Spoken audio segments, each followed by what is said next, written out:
षट्त्रिंशत्, हम्म सप्तत्रिंशत्, अष्टात्रिंशत्, हम्म नवत्रिंशत्, चत्वारिंशत्, एकचत्वारिंशत्, द्विचत्वारिंशत्, त्रिचत्वारिंशत्, चतुश्चत्वारिंशत्, पञ्चचत्वारिंशत्, षट्चत्वारिंशत्, सप्तचत्वारिंशत्, षट् नाही, षट्चत्वारिंशत्.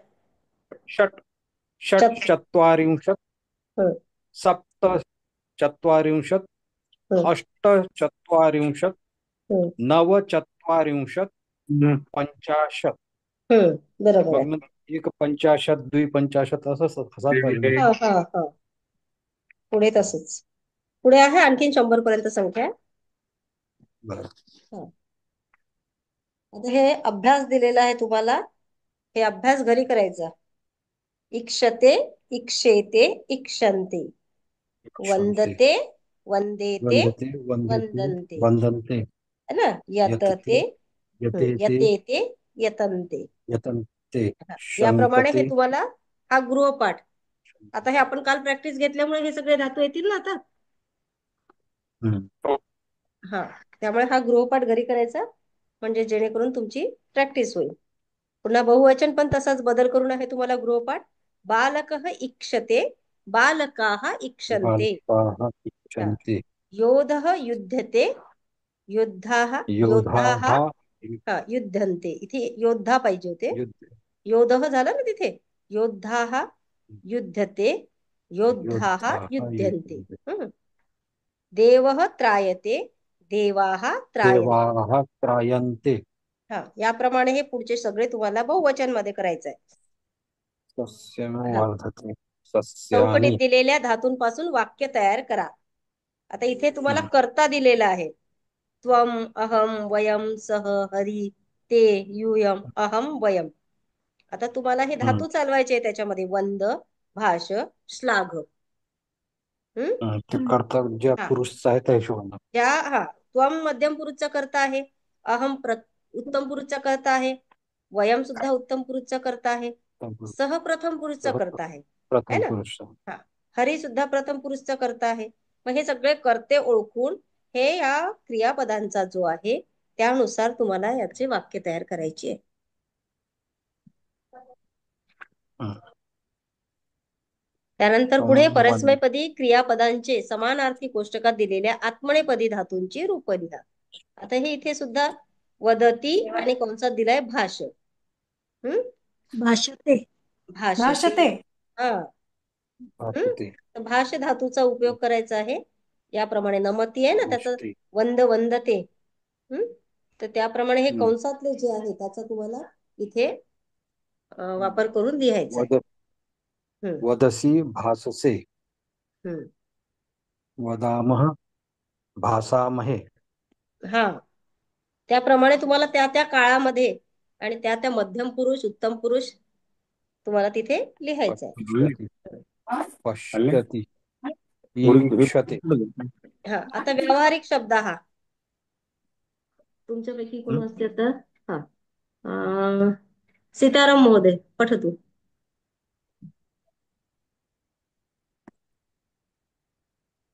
बाल्यजंतवः म्हणजे पाळीव प्राणी. हा. पाळीव प्राणी. अजह म्हणजे बकरा, हम्म बकरा. अजा म्हणजे हम्म बकरी. हम्म गौ किंवा धेनुः गौः, म्हणजे गाय. धेनुः. गौः, धेनुः. हम्म. हम्म. गहू, गहू नाही. गहू, गौ. गौः. गौहू, हो. गौहू, गौह म्हणजे गौः, धेनुः. धेनुः. हा. गाय. गौ, गौ, धेनुः म्हणजे गाय. हम्म वृषभः म्हणजे बैल. हम्म तर्णकः म्हणजे वासरू. हम्म महिष म्हणजे रेडा. महिषी म्हणजे म्हैस. हम्म गज, गजह म्हणजे हत्ती. हम्म वराह म्हणजे डुक्कर. हम्म अश्वः म्हणजे घोडा. हम्म गर्दभः म्हणजे गाढव. मेषः म्हणजे मेंढा पाहिजे. मार्जारः म्हणजे बोका. हम्म शुनकः म्हणजे कुत्रा. हम्म शशः ससा. हम्म कुक्कुटः कोंबडा.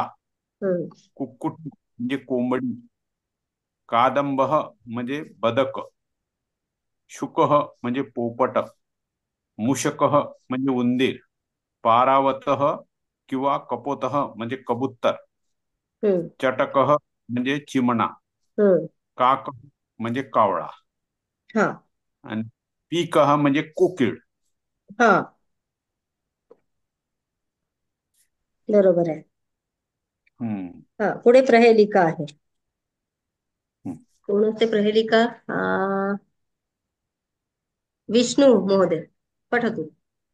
हो ताई हो. हम्म प्रहेलिका. हम्म सीमंती निशुका शांता राजा को भूत गुणोत्तमः विदुषींका सदा बंधा विदुषाम विदुषांका सदा वंद्या. वंद्या अत्र ओक्तं न बुध्यते. हम्म स्त्रियांमध्ये शांत स्त्री कोण आहे? हम्म राजांमध्ये सर्वात गुणवान राजा कोण होता? हम्म विद्वानांमध्ये कायम पूज्य कोण आहे? हम्म उत्तर कोणात दिले आहे पण समजत नाही. हम्म आता शांत स्त्री सीमंतिनीषु का शांता. शांत स्त्री म्हणजे कोण आहे? सीता है ना. गुणवान राजा कोण आहे? राजा को भूतः गुणोत्तमः. तर गुणवान राजा कोण आहे? राम. हा विदुषा का सदा वंद्या अत्रैवोक्तम न बुध्यते. आता इथे विद्वानांमध्ये पूजनीय काय आहे? तर विद्या. बरोबर आहे. म्हणजे श्लोकातल्या ज्या ह्या 4 ओळी आहेत, पहिली आणि शेवटचं अक्षर जर आपण जोडलं तर उत्तर मिळते सीमंतिनीषु का शांता म्हणजे सीता. पुढे संग्रह विषय. विशाखा भगिनी पठतु.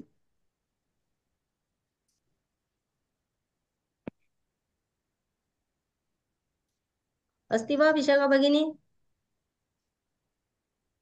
अस्ति हा विष्णुः वसुदेवसुतं देवं कंसचाणूरमर्दनं देवकी परमानंदं कृष्णं वंदे जगद्गुरुं.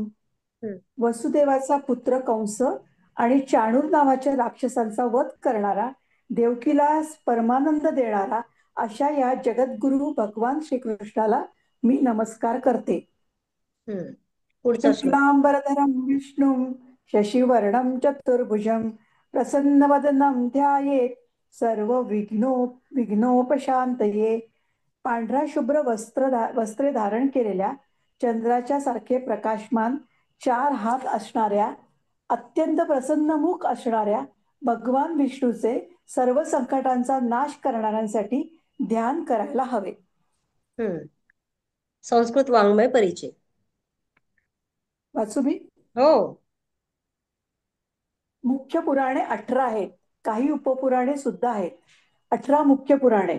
1 मत्स्य पुराणम, 2 मार्कंडेय पुराणम, 3 भागवत पुराणम, 4 भविष्यत पुराणम, 5 ब्रह्मांड पुराणम, ब्रह्मवैवर्त पुराणम, ब्रह्म पुराणम, वामन पुराणम, वराह पुराणम, विष्णु पुराणम, वायू पुराणम, अग्नि पुराणम, नारद पुराणम, पद्म पुराणम, लिंग पुराणम, गरुड पुराणम, कूर्म पुराणम, स्कंद पुराणम. या श्लोक पुराणांची नावे लक्षात ठेवण्यासाठी मदत करेल. महद्वयम, भद्वयम, चैव, ब्रत्रयम व चतुष्टयम, अनापलिंग. हे कसं वाचायचं? हा हे जे आहे ना, मद्वयम म्हणजेच मत्स्य पुराणम, मार्कंडेय पुराणम, हे 2 मद्वयम आहेत. म्हणजे म चे 2. भद्वयम भागवत पुराणम, भविष्यत पुराणम म्हणजे भ चे 2 पुराण आहेत. 2. चैव च एव ब्रत्रयम. आता ब्रह्मांड पुराणम, ब्रह्मवैवर्त पुराणम आणि ब्रह्म पुराणम हे काय आहेत? ब्र वाले 3 पुराण आहेत. चतुष्टयम ब वाले म्हणजे पुराणम, वराह पुराणम, विष्णू पुराणम, वायू पुराणम, म्हणजे व वरून येणारे 4 पुराण आहेत. त्यानंतर अनापलिंग कुस्कानी पुराणानी प्रचक्षते. आता अवरून मग अवरून कुठलं आहे? अग्निपुराणम. नावरून जे आहे नारद पुराणम. प वरून जे आहे पद्म पुराणम. नंतर लिंग वरून लिंग पुराणम. नंतर ग वरून गरुड पुराणम. कु वरून कुर्म पुराणम. आणि स्क वरून काय इथे का झालं ते स्कंद पुराणम. नि पुराणानी प्रचक्षते. म्हणजे प्रत्येक पुराणाच्या आरंभीचं जे अक्षर आहे ते घेऊन या श्लोकाची रचना केली आहे. म्हणजे मग आपल्याला कसं आहे, एवढे हे पुराण जे आहेत लक्ष ठेवायला, आपल्याला 18 जे आहे लक्षात ठेवायला कठीण जाते. त्यामुळं कसं आहे की त्यांची सुरुवातीचे जे आहेत आपल्याला अक्षरावरून लक्षात येते की कोणते किती पुराण आहेत. पाठांतरासाठी हा श्लोक तयार केलेला आहे, जेणेकरून आपल्याला लिहायच्या वेळेस आठवेल की 18 पुराण कोणती आहेत. शास्त्राणी वाचा. संस्कृत साहित्यात वाचू की कोणी वाच? आणखीन कोणी वाचते का? मी वाचते. हा वाचा. मी वाचू? हो वाचा वाचा. संस्कृत साहित्यात वेगवेगळ्या विषयांवर ग्रंथ लिहिले आहेत. शब्द, अर्थ, जगाचा स्रोत आणि मोक्ष हे विषय शास्त्रात वर्णिले आहेत. काही शास्त्रे आणि त्यांचे महत्वाचे ग्रंथ या प्रकारे आहेत. अलंकार शास्त्रम ग्रंथः ध्वन्यालोकः ग्रंथकर्ता आनंदवर्धनः. गंगाधरः ग्रंथकर्ता आहे जगन्नाथः. ग्रंथ साहित्य दर्पणः ग्रंथकर्ता विश्वनाथः. व्याकरणशास्त्रम् अष्टाध्यायी पाणिनिः. सिद्धांत कौमुदी भट्टोजी दीक्षितः. महाभाष्यम पतंजलिः. तर्कशास्त्रम न्यायशास्त्रम. न्यायसूत्राणि गौतमः. न्यायमंजरी जयंत भट्टः. तत्वचिंतामणिः गंगेशोपाध्यायः. पूर्वमीमांसाशास्त्रम जैमिनीसूत्राणि जैमिनिः. तंत्रवार्तिकम कुमारिलभट्टः. शाबरभाष्यम शबरस्वामी. उत्तरमीमांसाशास्त्रम वेदांतशास्त्रम ब्रह्मसूत्राणि व्यासः. उपनिषदः माहित नाही. भगवद्गीता व्यासः. इथे हे अलंकार शास्त्र, जे अलंकाराबद्दल हे जे शास्त्र जे आहे ते कुठले आहे, कशात उल्लेख केलेला आहे, तर ध्वन्यालोक, रसगंगाधर आणि साहित्य दर्प. मग आता ह्याच्यामध्ये उल्लेख यांचा ग्रंथकर्ता कोण आहे, कोणी रचलेले आहे, तर ध्वन्यालोकाचा आनंदवर्धन, रसगंगाधराचा जगन्नाथ, साहित्य दर्पणाचं विश्वनाथ.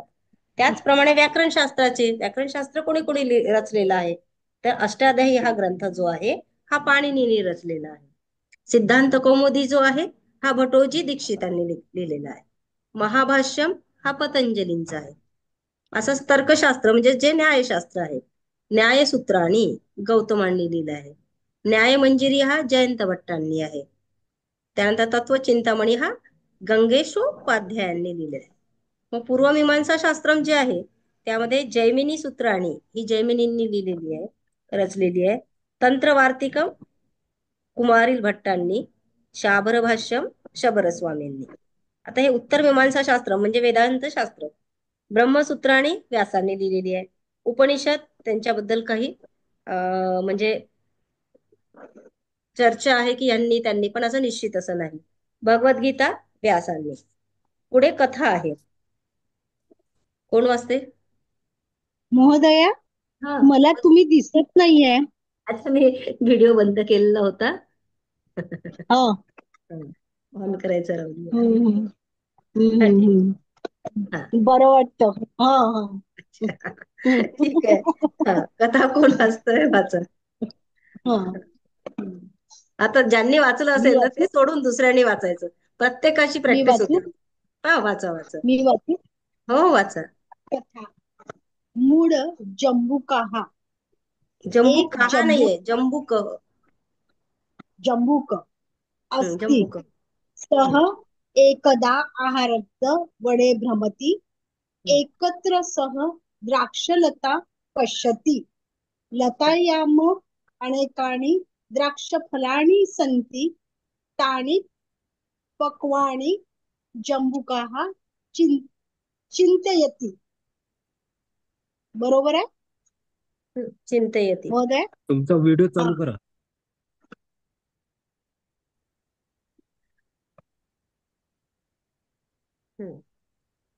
अद मम द्राक्षफलानां भोजनम् इति द्राक्षलम्बूधम् उपरि उत्पत्ति किन्तु द्राक्षफलानि न प्राप्नोति. जम्बुकाः पुनः पुनः उत्पत्ति तथापि फलानि न प्राप्नोति. जम्बुकाः कुपिताः भवति स तानि द्राक्षफलानि दूषयति. द्राक्षफलानि आम्लानि इति वदति. अनंतर स्वस्थान गच्छति. मूर्ख कोल्हा एक कोल्हा असतो. सांगते मी आता. हा, थांबून जा. एकः जम्बुकः अस्ति. एक कोल्हा असतो. सः एकदा आहारार्थं वने भ्रमति. सः किमर्थं वने भ्रमति? सः आहारार्थं वने भ्रमति. तुम्हाला ह्या ज्या कथा दिल्या आहेत ना पेपरमध्ये, तुम्हाला या कथांवर आधारित असे छोटे छोटे प्रश्न विचारले जाते. एकत्र सह द्राक्षालतां पश्यति. एका ठिकाणी तो काय पाहतो? द्राक्षाची वेल पाहतो. लतायाम अनेकानि द्राक्षाफलानि सन्ति. त्या द्राक्षवेलीला काय होती? द्राक्षफळ होती. तानि पक्वानि, ती काय झालेली होती? परिपक्व झालेली होती. जम्बुकः चिंतयति, तो कोल्हा विचार करतो. अद्य मम द्राक्षाफलानां भोजनम् इति. आज माझं कशामुळे जेवण होणार आहे? या द्राक्षफलांनीच माझं जेवण होणार आहे. द्राक्षां लब्धुम उपरी उत्पत्ती. आता तो द्राक्ष मिळवण्याकरता काय करतो? उड्या मारतो. उंच उड्या मारून तो द्राक्ष मिळवण्याचा काय करतो? प्रयत्न करतो. किंतु द्राक्षा लब्धुम उपरी उत्पत्ती, त्याच्याकरता तो उड्या मारतो. किंतु द्राक्ष फलानी न प्राप्नोत, त्याला ते द्राक्षफळ मिळत नाहीत. जम्बुकः पुन्हा पुन्हा उत्पत्तीत. मग तो कोल्हा पुन्हा पुन्हा म्हणजेच वारंवार काय करतो? प्रयत्न करतो उड्या मारून तो द्राक्षफलांपर्यंत पोहोचण्याचा. जम्बुकः पुन्हा न उत्पत्ती, त्याला ते द्राक्षफळ मिळत नसल्यामुळे काय मग तो पुन्हा पुन्हा उड्या मारतो. तथापि फलानी न प्राप्नोती, तर त्याला काय फळ मिळत नाही. मग आता अशा वेळेला जम्बुकः कुपितः भवति, तो जो कोल्हा आहे त्याला राग येतो. सह तानि द्राक्षफलानी दूषयति, आणि म्हणून तो द्राक्षांनाच काय दोषी ठरवतो. द्राक्षफलानी आम्लानी इति वदति, द्राक्ष कसे आहेत? आंबट आहे असं तो सांगतो. अनंतरम स्वस्थानम गच्छति, नंतर तो आपल्या घरी निघून जातो. त्याच्यावर आधारित प्रश्न स्टोरीवर. शृगाल आणि जंबूक मध्ये फरक काय? काय? शृगाल आणि जंबूक.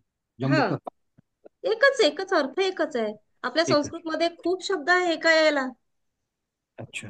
हा, कोल्हाला म्हणजे एकच शब्द दोन. हो. तर प्रश्नांची उत्तरं सांगा. जम्बुकः आहार्थम कुत्र अटति? वने अटति. वने अटति. वने भ्रमति. जम्बुकः किं पश्यति? द्राक्षलता पश्यति. द्राक्षलतां पश्यति. लतायां कानि सन्ति? अनेकानि द्राक्षफलानि सन्ति. जम्बुकः किं चिन्तयति? अद्य मम द्राक्षफलानां भोजनम् इति. जम्बुकः चिन्तयति. अद्य मम द्राक्षफलानां भोजनम् इति चिन्तयति. जम्बुकः किं वदति? द्राक्षफला द्राक्ष फलानी द्राक्ष अम्लानी फलानि वदति आम्लानि इति वदति अम्लानी वदति आम्लानि इति वदति हम्म पुढचं संस्कृत व्यवहार. गणेश महोदय पठतु. संस्कृत व्यवहारः समयः 1. अरुणः प्रातः 6 वादने उत्तिष्ठति. हम्म. अरुण सकाळी 6 वाजता उठतो. 2. माता 8 वादने अल्पाहारम पचती. आई 8 वाजता नाश्ता तयार करते. हम्म. पिता सार्ध 7 वादने आगच्छति. बाबा 7:30 वाजता येतात. प्रिया पादोन 10 वादने निद्राती. प्रिया पावणे 10ला झोपते. श्वः 2 वादने आचार्यः बोधयिष्यति. आचार्य उद्या 2 वाजता शिकवतील. परश्वः भानुवासरः अस्ति. परवा रविवार आहे. यः गिरीशः गीतवान्. काल गिरीश गायला. अद्य गृहप्रवेश कार्यक्रमः अस्ति. आज गृहप्रवेशाचा कार्यक्रम आहे. इदानीं कः समयः. आता किती वाजले आहेत. इदानीं 3 वादनम्. आता 3 वाजले आहेत.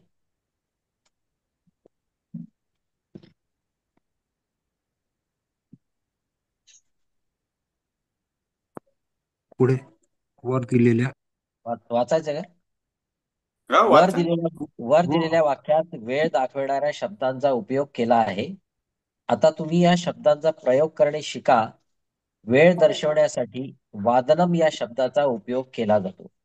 कर बाबा मुली तो देखें मॅडम सांगतील आता पुढचं.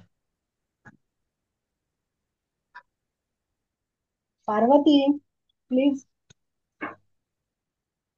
उधर देखना पहले बापरे तो यहाँ नहीं छोड़ हाँ आला डाला मैंने उसमें माझा माईक बंद होता वाटते. हा. एकवादनम द्विवादनम त्रिवादनम चतुर्थवादनम पंचवादनम षडवादनम सप्तवादनम म्हणजे आपली जी संख्या आहे त्याप्रमाणे वादनम. किती वाजले हे सांगण्याकरता आपल्याला आपल्या या संस्कृत संख्यांचा उपयोग करायचा आहे. परंतु घड्याळीमध्ये जेव्हा आपण उपयोग करतो त्यावेळेला 15 मिनिटं झाले, 10 मिनिटं झाले, 20 मिनिटं झाले हे जेव्हा आपल्याला सांगायचं असते त्यावेळेला त्याच्यासाठी वापर केला जातो. 15 मिनिटं असेल तर सपाद. जर अर्धा तास सांगायचं असेल तर सार्ध. त्यानंतर आपल्याला जर सांगायचं असेल की बा 2:45 वाजले आहे किंवा 2:45 वाजले आहे म्हणजेच पादोन त्रिवादनम पादोन चतुर्वादनम अशा पद्धतीने. समजा आपल्याला 15 मिनिटं 10 मिनिटं कमी दाखवायचं असेल दशोन, 10 मिनिटं जास्त दाखवायचं असेल दशाधिक. याप्रमाणे आपण पीपीटी मध्ये 1 मिनिट पीपीटी शेअर करण्याचा प्रयत्न करते मी. सर 5:20 हुआ तो क्या बोलते हैं 5:20 क्या 5:20 5:10 ना. 5 हाँ 20 दशाधिक मिनट 20 मिनट क्योंकि 20 मिनिट. 5:20 5 o'clock और 20 मिनट हाँ हाँ तो विंशाधिक पंचवादनम. ज्यादा अगर मिनट हो गए और तो 25 अधिक हुआ बोलना है, कम हो तो न्यूनम. आगे समझ ओके में. हम्म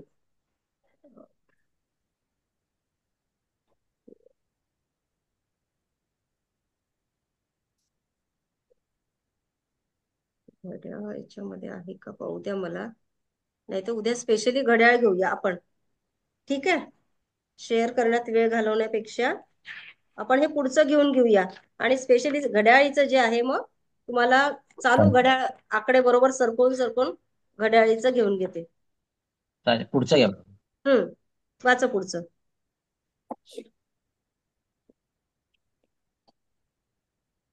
हा बघा मी माझं मोठं चित्र करू का तुम्हाला दिसेल.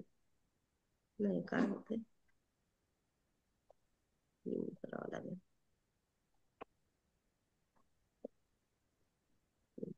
हा दिसते मी पहा.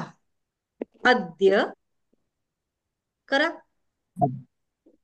अद्य अद्य हम्म अद्य अद्य श्वः श्वः तुम्ही नाही दिसत. दिसतंय का? दिसते? नाही नाही. तुम्ही तुमचं हे करा म्हणजे पिन केलंय त्याला माझ्या काय याला मी. म्हणतात हा स्पॉटलाइट. हा स्वतःला स्पॉटलाइट करा. आहे. आहे ना मी केलेलं. नाही केलं. नाही केलं. जो बोलतोय तो दिसतोय. अच्छा असं झालंय का? मग स्पीकर करते ना आता. स्पीकर नाही, तुमच्या नावासमोर स्पॉटलाइट करा. नाही आता राईट मला क्लिक असं वाटतं करून. दिसायला पाहिजे. आता तुम्ही पूर्ण केलंय स्वतःला तुम्ही दिसत आहे ना? है ना? नाही हा दिसत नाही मॅडम, म्हणजे नाही का? आता जसं मी बोललो तर मी दिसणार. नाही नाही आता नाही तसं होत आहे. त्या पण दिसतात ना. दिसत आहे मॅम. दिसत आहे. म्हणजे इतर बोलतील तर मॅडम नाही दिसणार. दिसत आहे, सगळ्याच दिसत आहे. बघू एकदा तसं ट्राय. होईल. जर मॅडमने स्पॉटलाइट केलं तर फक्त मॅडम दिसतील, कोणी नाही दिसणार. अच्छा अच्छा. हा हा, हा, हा. आता हे स्पॉटलाइट त्या राईट क्लिक करा तिथं कुठे? तुमच्या नावासमोर. इथे नावापुढे राईट क्लिक करू का? तुमचं जे लॉगिन आहे तिथं राईट क्लिक आहे, तिथं येते स्पॉटलाइट. तुम्ही होस्ट आहे ना? मी होस्ट आहे. हम्म. हा स्पॉटलाइट फॉर एव्हरीवन. स्पॉटलाइट करा तुम्ही त्याच्यावर. हा, हे करा पण ना. स्पॉटलाइट फॉर एव्हरीवन येते. करा हा, करा ना करा ना. हा अरे नाही रिमूव्ह ऑल पिन व्हिडिओज होतं. नको राहू द्या जसं आहे तसं बर आहे. ठीक. अजून विनाकारण आपला वेळ जातो. हा. अद्य अद्य अद्य श्वः आज श्वः परश्वः परश्वः परश्वः हा प्रपरश्वः हा प्रपरश्वः प्रपरश्वः अद्य अद्य श्वः श्वः परश्वः परश्वः प्रपरश्वः प्रपरश्वः अद्य अद्य यः यः परय्यः परय्यः प्रपरय्यः. अद्य म्हणजे आज, श्वः म्हणजे उद्या, परश्वः म्हणजे परवा, प्रपरश्वः म्हणजे नेरवा म्हणजे परव्याचा नंतरचा. आद्य म्हणजे आज, यह म्हणजे काल, परह्यः म्हणजे परवा, प्रपरह्य म्हणजे तेरवा.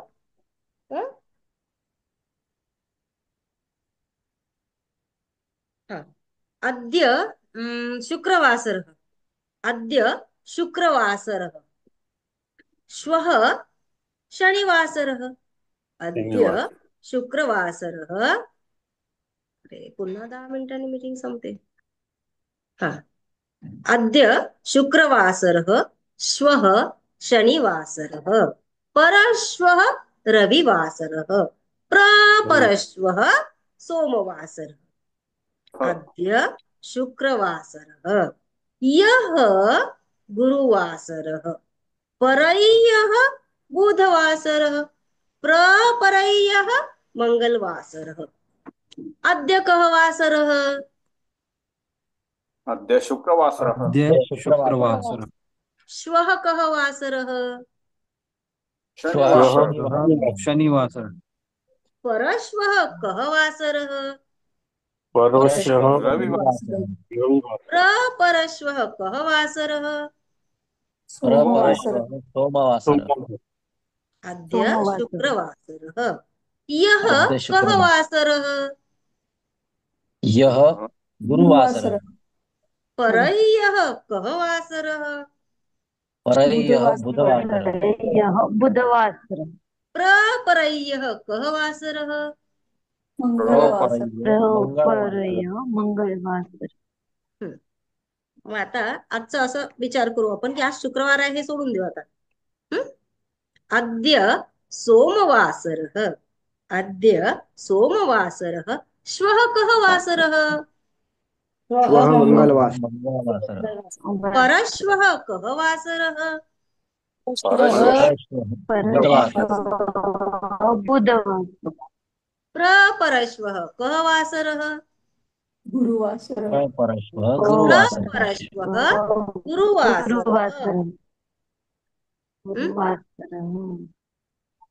अद्य सोमवासरः ह्यः कः वासरः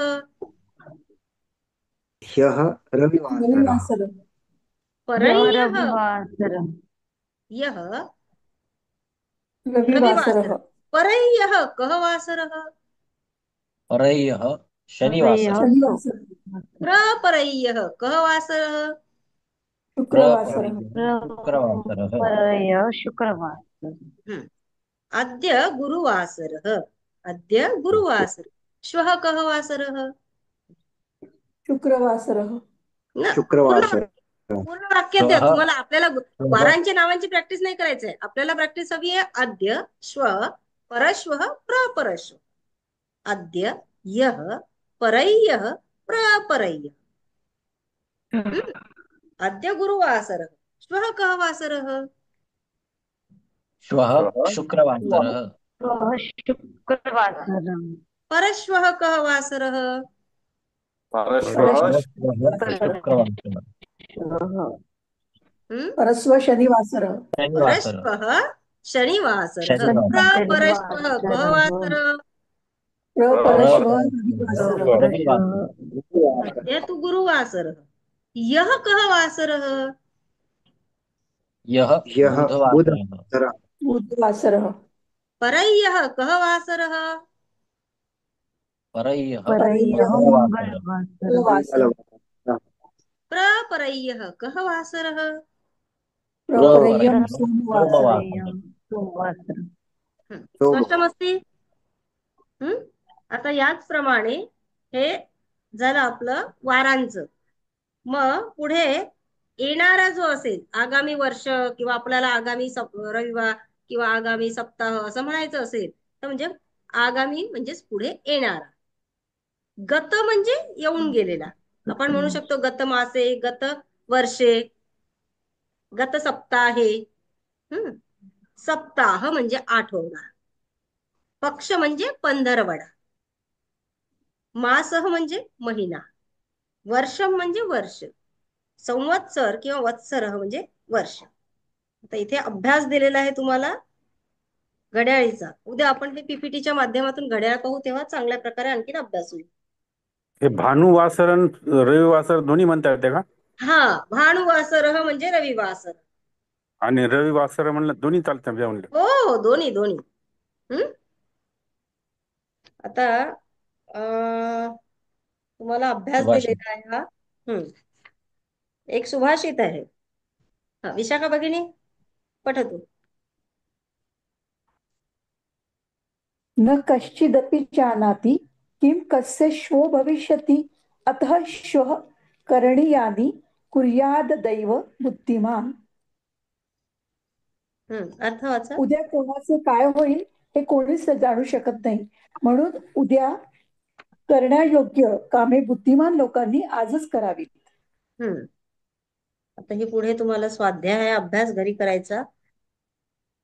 पेज नंबर 62 काढा आणि लिंक संपली की पुन्हा लिंक पाठवते, पुन्हा जॉईन व्हाल.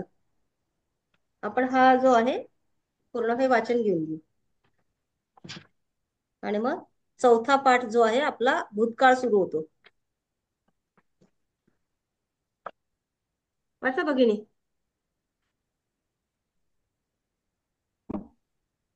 विशाखा भगिनी की आणखीन कोण वाचते?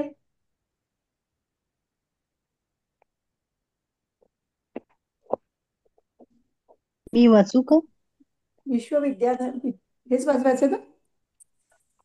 विश्वविज्ञानाला भारताचे योगदान. विश्वविज्ञानाला भारताचे योगदान. दशांक स्थानावर आधारित दशमान पद्धतीची निर्मिती आणि विकासामुळेच गणितातील बऱ्याचशा पद्धती तयार झाल्या. त्या पद्धती आजही सुरक्षित आहेत आणि व्यवहारातही वापरल्या जात आहेत. वर्गमूळ, घनमूळ, अपेक्षित संख्यांच्या वर्गमूळ आणि घनमूळ काढण्यासाठी आधुनिक गणितामध्ये एक पद्धत अवलंबली जाते. खरं तर या पद्धतीचा शोध 5व्या शतकात म्हणजे 499 इसवी सन आर्यभट्टाने लावला होता. आर्यभट्टाचा नियम असा आहे, भागम हरेद्वर हरेद्वर नाही येते हरेद्वर्गानित्यम द्विगुणेन वर्गमूलेन वर्गात वर्गे शुद्धे लब्धम स्थानांतरे मूलम. ही पद्धत इसवी सन 1613 पर्यंत युरोपियनांना माहीत नव्हती. अशा प्रकारे अनेक वर्षापूर्वी एका भारतीयाद्वारा शोधली गेलेली अशी ही पद्धत आहे. परंतु त्याबद्दल आजही विदेशी लोकांनी शोध लावलेली पद्धत असे म्हटले जाते. वस्तुस्थिती माहीत असूनही आमचा आमच्यावर विश्वास नाहीये. काय ही आमची स्वाभिमान शून्यता. त्रैराशिक व व्यस्त त्रैराशिक नियम हे अंकगणितातील उत्कृष्ट नियम मानले जातात. हे दोन्ही नियम भारतात फार प्राचीन काळापासून व्यवहारात आपण वापरत आहोत. भारतामध्ये फार पूर्वीपासून या नियमांचा आपण उपयोग करीत आहोत. म्हणूनच बऱ्याचशा विद्वानांचे मत आहे की हे दोन्ही नियम भारतातूनच पश्चिमी देशात गेले आहेत. बीजगणिते. असे लक्षात येते की बीजगणिताचा प्रारंभ वेदांगाच्या शुल्ब सूत्रापासून झाला आहे. रेखीय हल, सोल्युशन ऑफ लायनर आणि क्रमिक समीकरण, सिम्युलेशन इक्वेशन या दोन्ही विषयांवर भारतीय बीजगणितात चर्चा झालेली आहे. यज्ञवेदींच्या निर्मिती कार्यांच्या द्वारे बीजगणिताच्या बऱ्याचशा पद्धतींचा विकास झालेला दिसून येतो. ब्रह्मगुप्त इसवी सन 700 यांच्या काळात बीजगणिताचा स्वतंत्र विषय म्हणून विकास झाला. कूटगणित, बीजगणित, अव्यक्त गणित या नावाने गणित ओळखले जाते. संस्कृतमध्ये संभाषण का केले पाहिजे. संस्कृतमध्ये बोलण्यामुळे संस्कृत भाषेचा अभ्यास सहज सोपा होऊन जातो. जी भाषा दैनंदिन व्यवहारात असते तिचा विकास होत असतो, ती वाढत असते. संस्कृत भाषेचा विकास साधायचा असेल तर त्या भाषेत व्यवहार व्हायला हवा. लिहिलेले वाचण्यापेक्षा ऐकल्यामुळे भाषेचा सहजतेने बोध होतो. ध्वनी, अभिनय, चेहऱ्यावरील भाव आणि वातावरणही याची कारणे आहेत. संस्कृत संभाषणामुळे संस्कृत सरळ सोपी भाषा आहे असा भाव जनमानसात निर्माण होईल. संभाषण हे चैतन्यपूर्ण असते, त्यामुळे बाकीचे लोक सुद्धा बोलायला उत्साहित होतील. या प्रकारे संस्कृत भाषा माणसापर्यंत पोहोचेल. जाती, मते, प्रवेश इत्यादी भेदभावांच्या शिवाय साऱ्यांना संस्कृतचे ज्ञान होईल. संस्कृत भाषा ही संस्कृतीची वाहक आहे. यामुळे जर ही दैनंदिन व्यवहारात आली तर संस्कृतीचा जीवनादर्श सुद्धा व्यवहारात येईल. संस्कृत संभाषणाने लोकांच्या हृदयात स्वाभिमानाची ज्योत प्रज्वलित होईल. समाजातला उपेक्षित वर्ग जो संस्कृत शिकण्यापासून वंचित राहिला त्यांच्यापासून संस्कृत शिक्षणामुळेच मोठेच परिवर्तन घडून येईल. संपूर्ण देशभरात, गावामध्ये आणि शहरात संस्कृत संभाषण वर्ग चालविताना असा अनुभव आला आहे. त्याच प्रकारे